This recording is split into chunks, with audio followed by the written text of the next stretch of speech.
Monsieur Mohamed VI, roi du Maroc, mais surtout commandeur des croyants du peuple musulman et guide suprême de l'islam. Bonjour.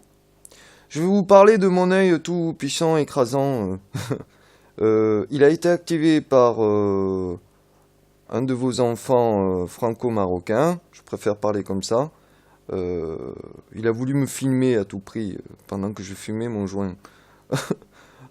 J'étais pas content, j'ai caché mon œil. Et ça a activé dans mon cerveau ce qui s'est passé, Annus Horribilis DGSE 2013 avec le gaz sarin en Syrie. Je vous ai dit, il faut faire gaffe à la DGSE CIA parce que eux, ils s'en sortent toujours à la fin. Hein, ils étaient au courant, mais ils n'étaient pas au courant, ils déclassifient des informations totalement fausses. Voilà. Donc, je vous ai dit, prendre un éloignement psychogéographique, géopolitico, même affectif, avec la France, pour mieux être en harmonie en 2016 avec l'arrivée d'Hillary Clinton aux States. Parfait.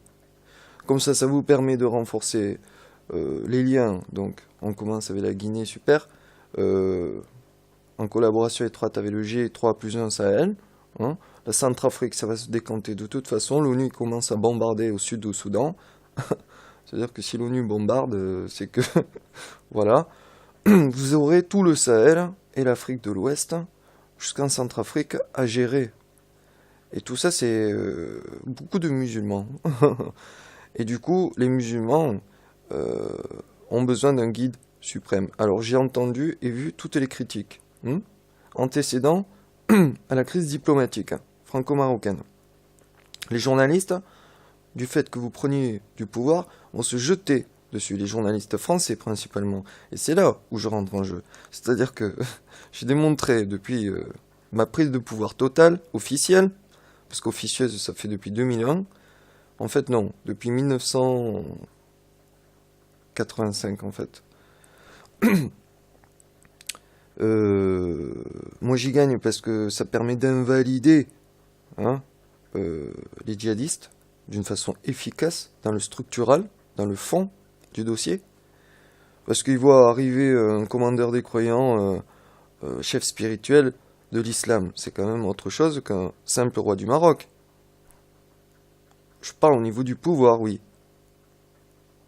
Donc, marquez votre mandat par un petit peu comme le Vatican, là. Ils ont placé un pape jésuite pour pas que je vais leur péter la gueule. Voilà, en gros, c'est ça. C'est clair, un jésuite, il est près des pauvres, de ceux qui souffrent. Et la communication est passée. Voilà.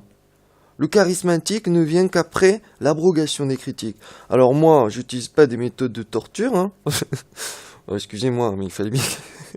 Mais j'utilise des systèmes d'écrasement psychologique. C'est-à-dire que 1, 2, 3 Soleil, le premier journaliste qui fait une mauvaise critique sur vous, blam, je vais le tomber sur Twitter, je vais ouvrir un compte Twitter exprès pour vous.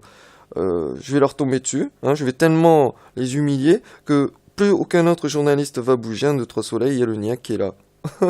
Voilà. Moi, j'y gagne parce que, ça abroge les islamistes extrémistes, ils n'ont plus aucun crédit, aucune revendication juridique ou éthique morale, ce qui m'importe c'est l'éthique morale.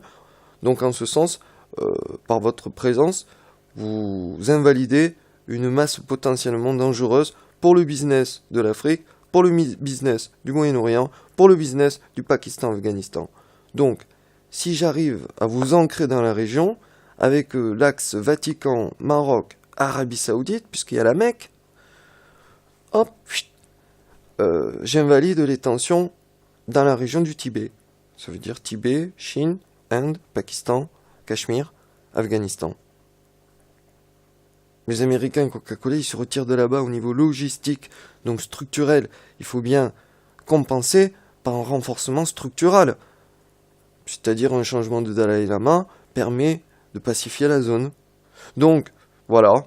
Je dis tous les plans avec sincérité. Je prends le téléphone, j'ai pas de carte SIM, mais je vous contacte directement parce que mon travail avec le Maroc, tout comme le travail avec l'Afrique du Sud et l'Angleterre, est désormais terminé. Voilà. Maintenant, il faut que je m'occupe des bouffeurs de fromage qui puent. Ils arrivent pas à fermer leur gueule. Ils mangent du fromage qui pue. Il faut que le monde entier voilà, sache qu'ils ont mangé du fromage qui pue. Là, je leur coupe tout contact potentiel, hein, eh ben, la seule chose qu'ils arrivent à faire, c'est dépêcher un suicidaire pour qu'ils m'outragent, quoi. Je veux dire, ouais, super, je veux dire.